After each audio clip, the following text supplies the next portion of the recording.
안녕하세요. 예수의 비전 선교교회 안양 목사입니다.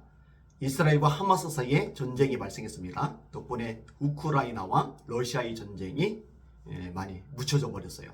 우크라이나 입장에서는 굉장히 안타깝겠다 이런 생각이 드는 상황입니다. 자, 아무튼 하마스와 이스라엘 사이의 전쟁. 그런데 이 와중에 무조건적으로 하마스 편을 드는 사람들이 있어서 좀 충격이다 생각이 들었습니다. 그 중에 북한이 있더라고요. 북한이 하마스 편을 들어요. 그래서 초록은 동색인가 이런 생각이 들었습니다. 그리고 또 유명 인사들 중에 하마스 편을 드는 사람이 있더라고요. 저는 이스라엘이 다 잘했다고 생각하지는 않아요. 그러나 적어도 하마스 편을 들 수는 없다라고 봅니다. 근데 하마스 편을 드는 거예요. 이스라엘과 하마스, 약자는 하마스죠. 이스라엘의 군사력을 하마스가 감당할 길이 없죠. 그래서 약자 편을 들면은 그게 좀 쿨하게 보이나? 이게 좀 진보적으로 보이나? 이런 생각이 드는 거예요. 유명인사들 중에 하마스 편 드는 사람이 있다고 했는데, 그리고 이스라엘 비난하는 사람이 있다고 했는데, 안젤리나 졸리 같은 사람도 대표적인 케이스입니다. 유명한 여자 배우죠. 자, 이분이 이렇게 말을 했어요. 들어보세요. 가자 지구는 지난 20년 가까이 야외 감옥이었고 이제 거대한 무덤이 돼가고 있다. 사망자 중 40%가 무고한 어린이들이고 온 가족이 살해당하고 있다. 수백만 명의 팔레스타인 민간인이 집단적으로 처벌받고 비인간화되고 있다. 식량, 의료품, 인도주의적 지원도 박탈당하고 있다. 이게 안젤리나 졸리가 인스타그램에 썼던 내용입니다. 이스라엘을 비난하는 거죠.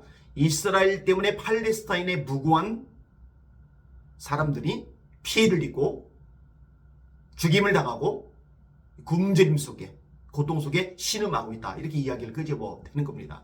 굉장히 편파적입니다.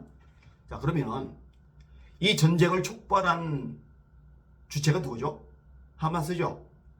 7,000발의 미사일을 쏘면서 전쟁을 일으킨 거 하마스입니다. 그럼 7,000발의 미사일을 쐈다라는 얘기는 본격적으로 전쟁을 시작했다라는 얘기입니다. 그 시작점이 하마스인 겁니다. 이 하마스가 가자 지구에 사람들을 염두에 뒀을까? 그들을 배려하는 마음이 있었을까? 없죠. 있었다면 이렇게 시작을 안 합니다. 자, 그 다음에 수많은 인질들을 잡아간 게 누구죠? 하마스죠. 거기에는 플러스인도 있더라고요. 독일 사람도 있더라고요. 어린아이들도 있고 여자들도 있더라고요. 약자들 있더라고요. 아니, 안젤리나 졸리는 왜 무고한 사람들을 인질로 잡아간 것에 대해서는 얘기를 안 하죠? 하마스가 그렇게 한 거에 대해서 먼저 비판을 해야 될 거 아니겠어요?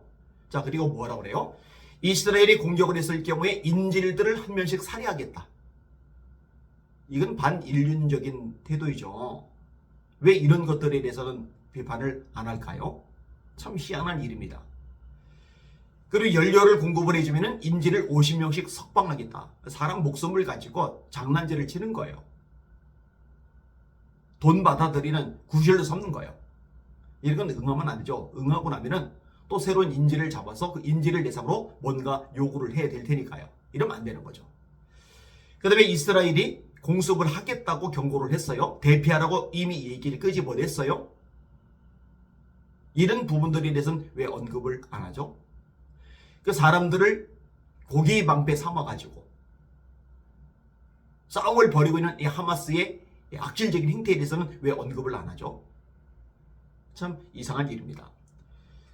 이스라엘 대통령이 반박을 했죠. 헤르초크 대통령의 반박 내용입니다. 가자 지구에 가서 현장의 실상을 본 적이 없다. 누가요? 안젤리나 졸리가. 가자 지구는 이스라엘로 인해 감옥이 된 것이 아니라 이스라엘이 가자 지구에서 철수했기 때문에 감옥이 된 것이다. 가자 주민들은 전쟁이 있다는 것은 알지만 생존을 위협하는 인도주의적 위기는 없다.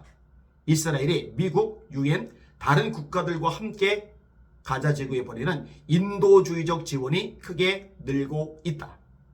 가자 주민들에게 닥친 비극은 수많은 양의 탄약이 밀수된 이란의 테러 기지라는 것이다. 이 전쟁의 결과로 가자 주민들은 평화로 향할 수 있는 다른 조건 하에서 좋은 삶을 누릴 수 있게 될 것이다. 뭐 이스라엘 대통령의 말이 100% 맞을 수는 없겠지만 그렇다고 안젤리나 졸리의 말이 맞는 것은 아니죠. 하마스 뒤에 이란이 있다는 것은 알려진 사실이죠. 이란이 자금 지원을 하는 거죠. 시아파의 종주국인 이 이란이 뒤에서 장난질을 치는 겁니다. 이런 부분에 대해서도 안젤리나 졸리가 지적을 했어야 돼요. 그 문제점에 대해서 비판의 목소리를 냈어야 돼요. 근데 이런 모든 것들을 싹 다 접어두고 이 가자 지구의 수많은 사람들을 감옥살이하게 한 게 이스라엘이다. 이 모든 비극의 원흉은 이스라엘이다. 이런 식의 태도는 바람직하지 않습니다. 제가 하마스와 이스라엘 사이의 전쟁 내용에 대해서 방송을 몇 차례 4번 하고 나니까요. 기독교인이라고 하면서 이 비판적인 댓글을 하는 사람들이 있더라고요. 그러니까 뭐라고 이게 끄집어내느냐. 이스라엘은 테러 국가라는 거예요. 나라 자체가 테러 국가라는 거예요. 이 뭐 바보 천지 같은 소리입니까? 이스라엘의 회복은요. 사실 성경의 예언입니다. 이스라엘의 회복은요. 사실 예수님의 재림과 밀접하게 관련이 되어져 있습니다. 민족이 민족을, 나라가 나라를 대적하여 일어난다. 첫째의 기근과 지진이 있을 것이다. 이 천국 복음이 모든 민족에게 전파되기 위하여 온 세상에 전파되리니 그제야 끝이오리라. 불법이 성함으로 많은 사람의 사랑이 식어지리라. 거짓 선지자들과 거짓 그리스도들이 일어날 것이다. 이런 것들과 더불어 이스라엘의 회복이 예수님의 재림의 징조이거든요. 나라 이름도 회복하고 수도도 회복하고 주권도 회복하고 마침내 신앙까지 회복돼서 복음까지 들어가고 그러면 예수님이 재림하시게 되시는 거예요. 그러니까 이런 성경적인 관점에서 이런 역사와 시대를 바라봐야 되는데 인본주의적인 관점에서 바라보니까 문제가 생기는 거예요. 그래 인본주의적인 관점에서 바라보더라도 그것도 또 오류가 있는 거죠. 왜냐면은 인간적으로 인본주의적으로 본다 하더라도 무조건 이스라엘 잘못이고 하마스 잘한다. 이렇게 말할 수는 없는 차원이거든요. 잘 분별하시고 우리 주님 오실 날이 가까운 이 마지막 때에 깨어 기도하는 그리고 영혼을 구하는데 전도와 선교하는 데 전력을 다하는 저와 여러분들 되기를 소망합니다. 날마다 주님 바라보고 주님의 이름으로 전진하며 승리합시다. 할렐루야.